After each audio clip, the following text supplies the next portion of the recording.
அம்மா, கல்யாணத்துல என்ன வேணா பிரச்சனை நடந்திருக்கட்டும், அதையெல்லாம் மறந்து உங்களுக்கு உடம்பு முடியலன்னதும் உங்களை பார்க்க வந்தவங்க சீக்கிரமா அண்ணனோட சேர்ந்து வாழ மனசு மாறுவாங்கன்னு எனக்கு தோணுதுமா.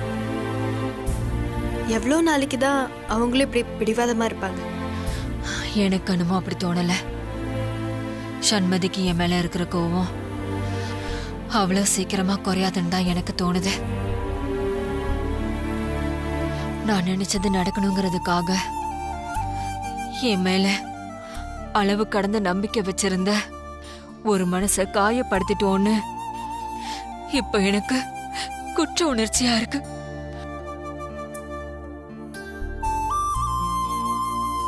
அம்மா ப்ளீஸ்மா, அழுது ஸ்ட்ரெயின் பண்ணிக்காதீங்கம்மா. அம்மா, அண்ணன் சொன்ன மாதிரி எங்க எல்லாருக்குமே சீக்கிரமா அவங்க மனசு மாறி நம்ம வீட்டுக்கு வருவாங்கன்னு எனக்கு நம்பிக்கை இருக்குமா? நீங்க இத பத்தி எல்லாம் ஏதாவது யோசிச்சுட்டு இருக்காம நிம்மதியா போய் ரெஸ்ட் எடுங்க.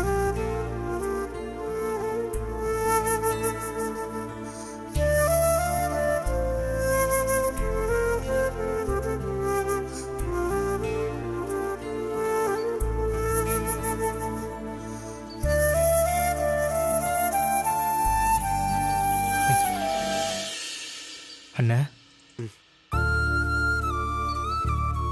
உன்கிட்ட கொஞ்சம் பேசணும்னு.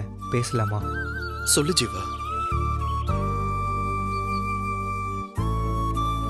என்னாச்சு ஜீவா? முதல்ல எல்லாத்துக்கும் என்ன மன்னிச்சிருன்னு. என்னடா ஜீவா, என்கிட்ட போய் மன்னிப்பெல்லாம் கேட்டுக்கிட்டேன். என்னாச்சுடா உனக்கு? நீ சொல்றது கரெக்டு தானே. நான் உன்கிட்ட மன்னிப்பு கேட்க கூட தகுதி இல்லாதவன். எப்பவுமே தெரியாம செஞ்ச தப்புக்கு தான் மன்னிப்பு. நான் தெரிஞ்சே நிறைய சிச்சுவேஷன்ல உன்னை ஹர்ட் பண்ணிட்டேன், அவமானப்படுத்திருக்கேன். இன்னும் மரியாதை இல்லாம என்னென்னமோ பேசியிருக்கேன். ஒவ்வொரு விஷயத்திலையும் உன்னை ஜெயிக்கணும்னு உன் கூட போட்டி போட்டு இப்ப வரைக்கும் தோத்துட்டு மட்டும்தானே இருக்கேன். ஆனா நான் எவ்வளோ பெரிய முட்டாளுங்கிறத நம்ம கம்பெனிய உன் அளவுக்கும் அம்மா அளவுக்கும் நல்லபடியா நடத்த முடியாதப்பதான் நான் புரிஞ்சுக்கிட்டேன். உன் அளவுக்கு என்னால நம்ம கம்பெனியை நிர்வாகம் பண்ண முடியாதுன்னு அதை நான் மனப்பூர்வமா ஒத்துக்கிறேன். என்கிட்ட இருக்கிற ஆஃபீஸ் பொறுப்பை எல்லாத்தையும் அம்மா திரும்ப எடுத்துக்கிட்டதில்ல எனக்கு கோவம்லாம் ஒன்றும் இல்லை. இப்போவும் நீ அந்த இடத்துல இருந்து கம்பெனியை லீட் பண்ண போறங்கிறது எனக்கு ரொம்ப சந்தோஷம் தானே. நீ வெளிப்படையா எதுவும் வெளியில காட்டிக்கலனாலும் நான் நடந்துகிட்ட விதம் எந்த அளவுக்கு உன் மனசு கஷ்டப்பட்டிருக்குன்றத நீ சொல்லாமலே எனக்கு புரியுதுன. கடைசி வரைக்கும் ஒன்னா ஒற்றுமையா இருக்கணும்னு நினைச்ச நம்ம குடும்பம் இப்போ ஆளுக்கு ஒரு பக்கமா இருக்கிறதுக்கு நானே காரணமாயிட்டேன். என்னால உங்களுக்கெல்லாம் ஏற்பட்ட மன கஷ்டத்துக்கு நான் பகிரங்கமா உன்கிட்ட மன்னிப்பு கேட்டுக்கிறேன். மறுபடியும் நம்ம குடும்பம் ஒண்ணுக்குள்ள ஒன்னாயிடுச்சு. நீ வேணா பாருன, இனி நடக்கிறது எல்லாமே நல்லதா தான் நடக்கும். சண்மதியும் சீக்கிரமா உன்னை புரிஞ்சுக்கிட்டு உன்னை தேடி வருவாங்க. நீ தைரியமா இருந்தா நாங்க இருக்கோம்.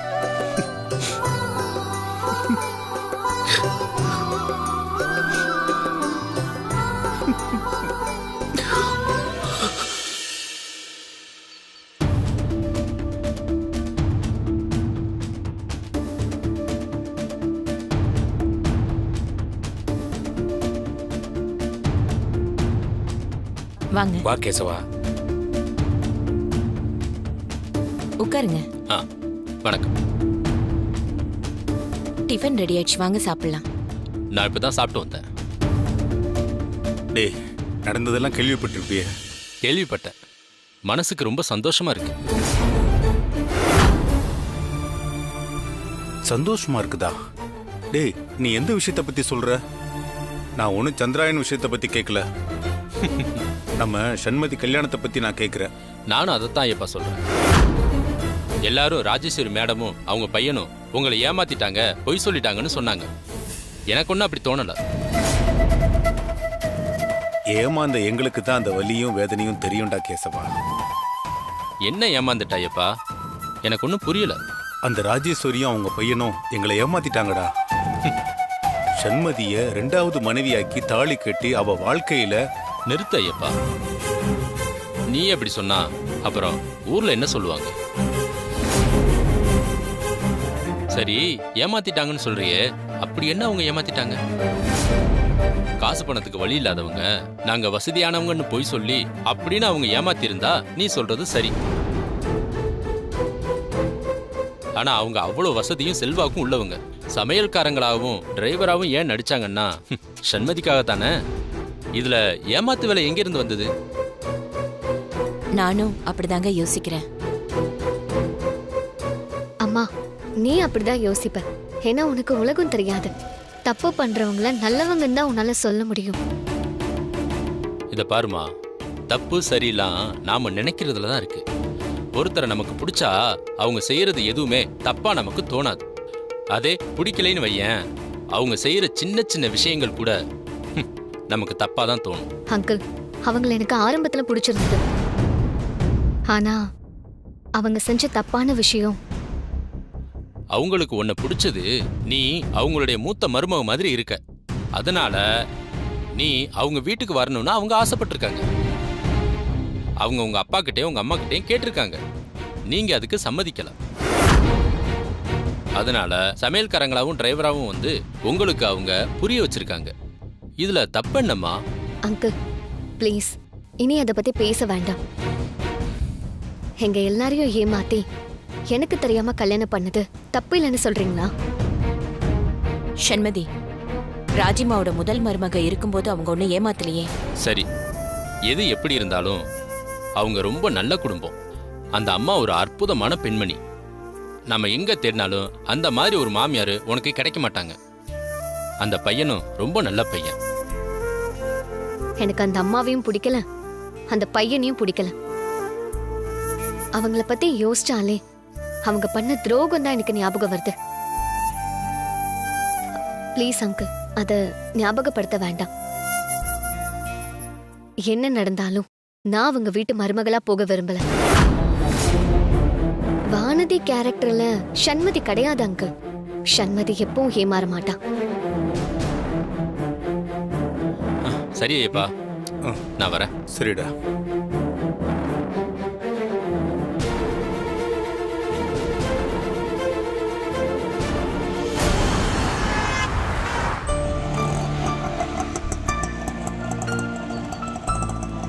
இந்தப்பா.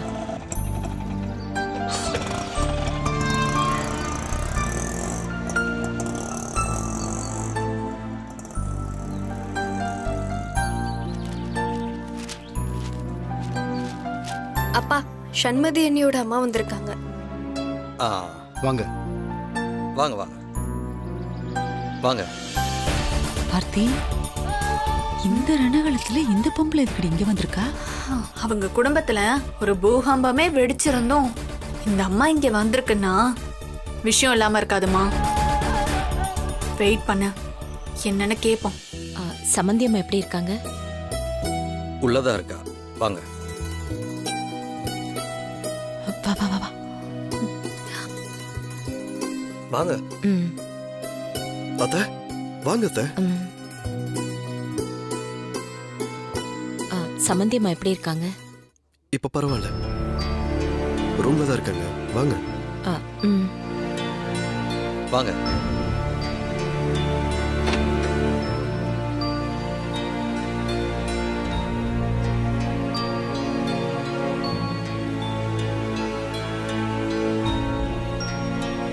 என்னம்மா இது? வந்த விஷயம் என்னன்னு சபையில வச்சு பேசுவாங்கன்னு பார்த்தா சைலண்டா எல்லாரும் உள்ள போறாங்க. அவங்க உள்ள போயிட்டா நம்மளால போக முடியாதா? அவங்க என்ன பேசிக்கிறாங்கன்னு நாம தான் முதல்ல கேட்கணும். வா.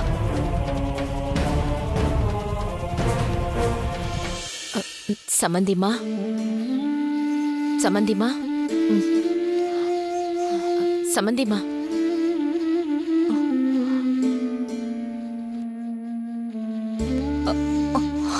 ராஜ்மா, பாத்து பாத்து மெதுவா மெதுவா. மெதுவா.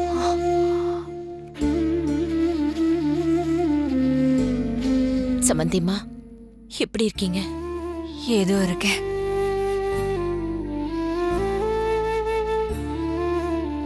நீங்க மட்டும் வந்திருக்கீங்க. ஆமா.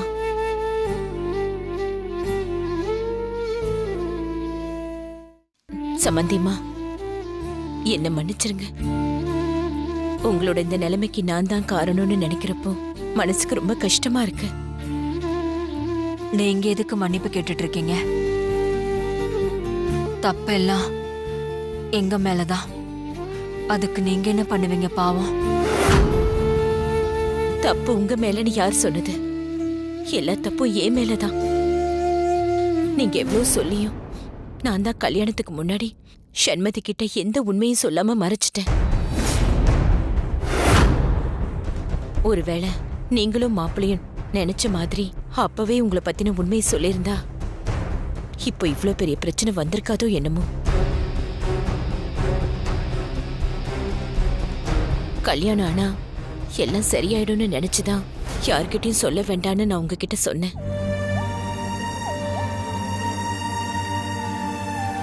ஆனா நம்மெல்லாம் நினைச்சது ஒண்ணு, நடந்தது ஒண்ணாயிடுச்சு. உங்களை ஹாஸ்பிட்டல்ல வந்து பார்த்ததுக்கு அப்புறமாவது சண்மதி மனசு மாறுவான்னு நினைச்சேன். ஆனா அவ மனசு மாறவே இல்லை. அவளுக்கு கிடைச்சிருக்கிறது எவ்வளவு பெரிய வாழ்க்கைன்னு இப்ப வரைக்கும் அவளுக்கு புரிய மாட்டேங்குது.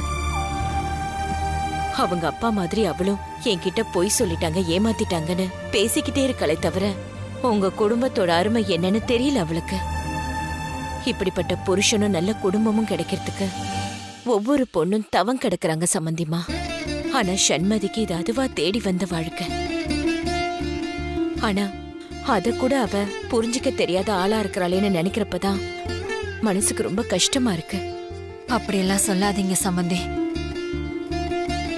என் மருமகளை பத்தி என்கிட்டயே நீங்க குறை சொல்றத என்னால ஏத்துக்க முடியல.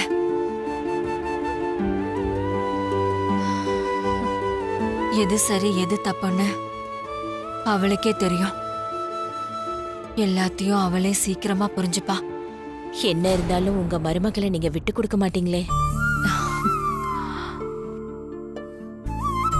கொஞ்ச நாளைக்கு நடந்த எதை பத்தியும் சண்மதி கிட்ட பேச வேண்டாம்.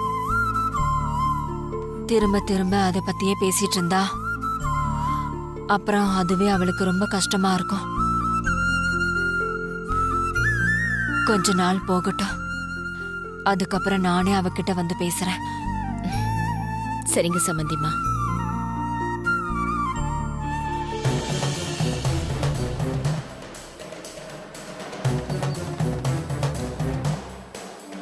ஆர்த்தி, இந்த பொம்பளையும் அத்தையும் சேர்ந்துக்கிட்டு இவ்வளவு பெரிய கூட்டுக்கலவனைத்தனை பண்ணிருக்காங்க பாத்தியா? அதாம்மா எனக்கும் ரொம்ப ஷாக்கா இருந்துச்சு. இவங்கள பத்தி எல்லா உண்மையும் தெரிஞ்சிருந்தும் எவ்வளவு கமக்கமா இருந்திருக்கு பாரு அந்த பொம்பளை. இப்படி ஒரு பொய் சொல்லி அந்த கல்யாணத்தை நடத்திருக்காங்களேங்கிற குற்ற உணர்ச்சி அந்த பொம்பளைக்கு இல்லவே இல்ல பாரு. எப்படி இருக்கும்? எப்படி இருக்கும்னு கேக்குறேன்.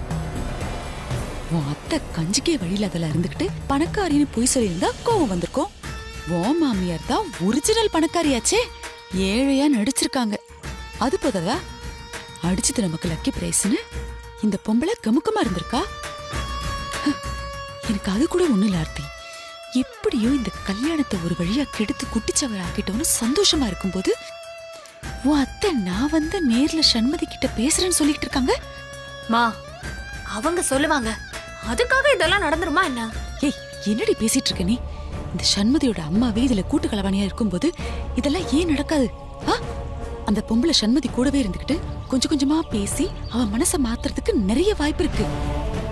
அது மட்டும் இல்ல ஆர்த்தி, உன் அத்தை பிடிவாதத்தை பத்தியும் அவங்க உறுதியை பத்தியும் உனக்கு நல்லா தெரியும்ல.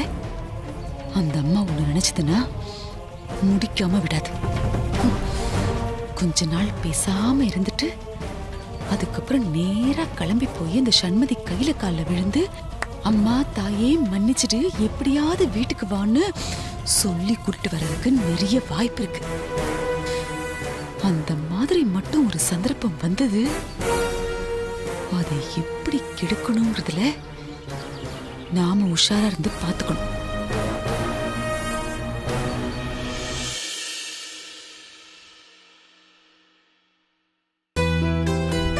Excuse me sir. வாமா. சார் சார் உங்களை பார்க்க கார்த்திக் வந்திருக்காரு. வர சொல்லுமா. Okay sir.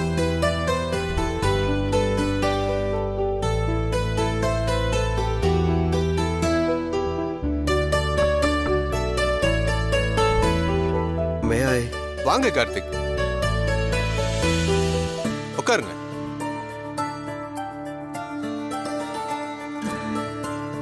நடந்ததெல்லாம் கேள்விப்பட்டேன். எப்படி உங்களுக்கு ஆறுதல் சொல்றதுன்னே தெரியல. I'm sorry Karthik. பரவாயில்ல சார். நான் உங்களை பார்க்க வந்ததே என் கல்யாணத்துக்கு நீங்கள் அட்வான்ஸாக கொடுத்த பணத்தை உங்ககிட்ட திருப்பி கொடுத்துட்டு போலான்னு தான். இந்தாங்க சார், வாங்கிக்கோங்க சார்.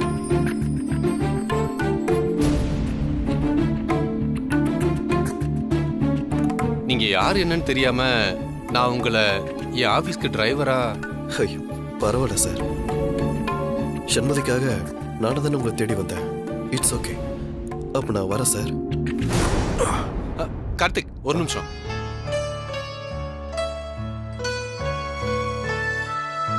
இது உங்களோட ஒரிஜினல் டிரைவிங் லைசன்ஸ். இங்க நீங்க வேலைக்கு சேரும்போது என்கிட்ட கொடுத்தது. இந்தாங்க. சரி வர வாங்க.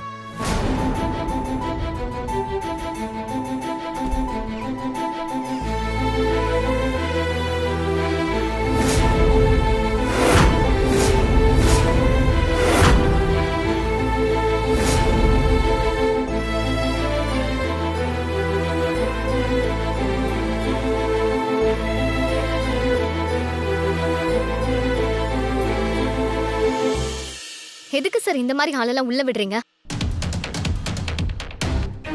அவர் தான் இங்க டிரைவரா ஒர்க் பண்ணல சார். அது மட்டும் இல்லாம அவர் பெரிய கோடீஸ்வரன். அப்புறம் இன்னும் இதுக்கு இங்கெல்லாம் வந்துட்டு இருக்காரு. சண்மதி, கார்த்திக் இங்க வந்தது மறுபடியும் யாரையாச்சும் ஏமாத்தலான்னு வந்திருப்பாரு. இந்த மாதிரி ஆளுங்களுக்கெல்லாம் இதே வேலையா போச்சு. ஏதேதோ காரணத்தெல்லாம் சொல்லிட்டு இப்படியெல்லாம் இங்க வந்தா ப்ளீஸ் தயவு செஞ்சு அலோவ் பண்ணாதீங்க. உங்களை கெஞ்சி கேட்டுக்கிறேன் சார்.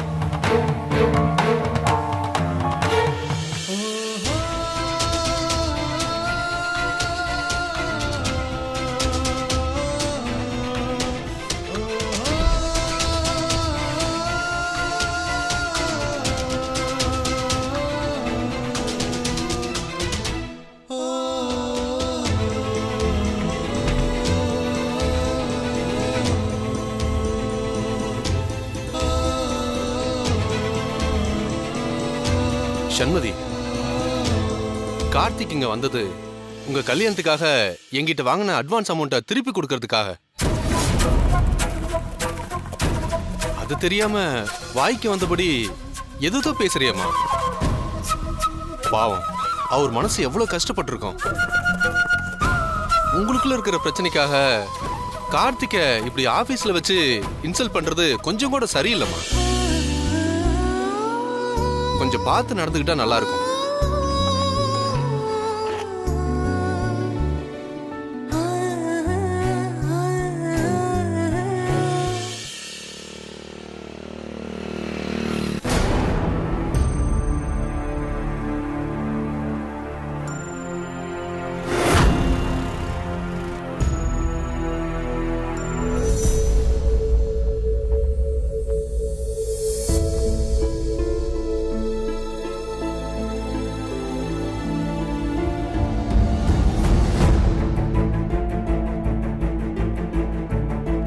அந்த சர்ஜரி பண்ணதுனால வர பெயின் தான். மற்றபடி நீங்க பயப்படுறதுக்கு எதுவுமே இல்லை. நான் கொடுத்த மெடிசன்ஸை அப்படியே ஃபாலோ பண்ணுங்க.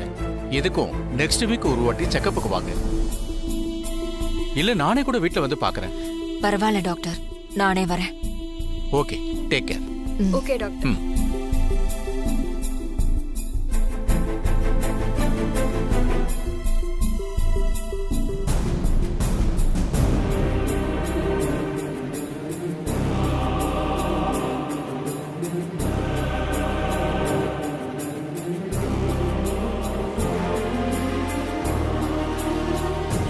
டாக்டர் என்ன சொன்னாங்க?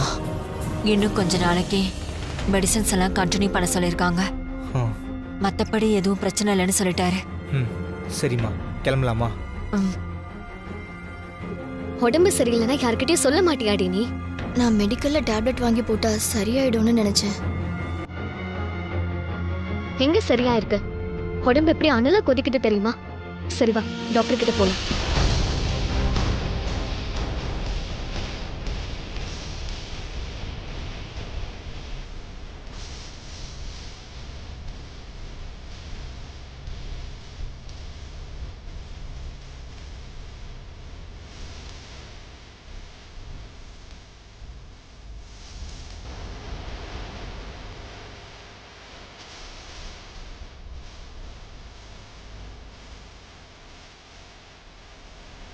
சண்மதி, ஓ மாமியார்.